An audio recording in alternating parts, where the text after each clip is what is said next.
Halo, Assalamualaikum warahmatullahi wabarakatuh. Perkenalkan, saya Anida Maulidia Rahma dari kelas 1A PGMI. Pada video kali ini, saya akan menjelaskan materi kelas 3 SD atau MI tentang ciri-ciri makhluk hidup. Ayo anak-anak, kita simak bersama-sama ya. Di sini ada pengertian makhluk hidup adalah suatu organisme yang dapat mempertahankan dirinya dari berbagai bentuk perubahan lingkungan dan dapat berkembang biak untuk melestarikan jenisnya. Dan kita sebagai manusia adalah makhluk ciptaan Allah Subhanahu wa Ta'ala yang paling sempurna dan mempunyai akal pikiran. Nah, sekarang ada ciri-ciri makhluk hidup, diantaranya yaitu bernapas, bergerak, membutuhkan makanan dan minuman, tumbuh dan berkembang, peka terhadap perangsang, berkembang biak, dan menyesuaikan diri terhadap lingkungan. Nah, agar lebih paham lagi, bernapas itu adalah proses menghirup dan mengeluarkan udara. Udara yang dibutuhkan dalam bernapas adalah oksigen, sedangkan udara yang dihembuskan hasil bernapas adalah karbon dioksida. Nah, di sini juga dijelaskan bahwa bergerak itu merupakan perubahan posisi, baik seluruh tubuh atau sebagian yang disebabkan oleh adanya tanggapan terhadap perangsang gerak aktif pasif. Gerak itu ada dua, satu gerak aktif, dua gerak pasif. Next ya, ada tumbuh dan berkembang.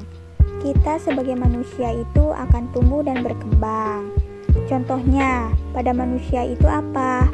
Manusia awalnya proses dari tengkurap dulu, lalu merangkak, berdiri, dan tubuh kita itu akan bertambah tinggi. Di sini juga ada yang disebut dengan peka terhadap rangsangan atau iritabilitas. Iritabilitas itu adalah kemampuan makhluk hidup menerima rangsang dan sanggup mengadakan respon terhadap rangsangan tersebut.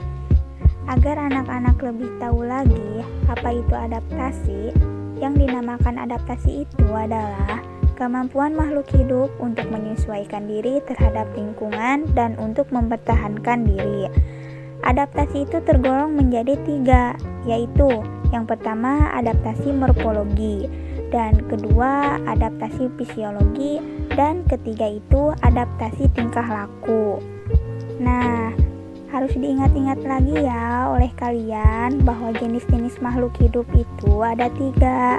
Yang pertama manusia, kedua tumbuhan, ketiga hewan.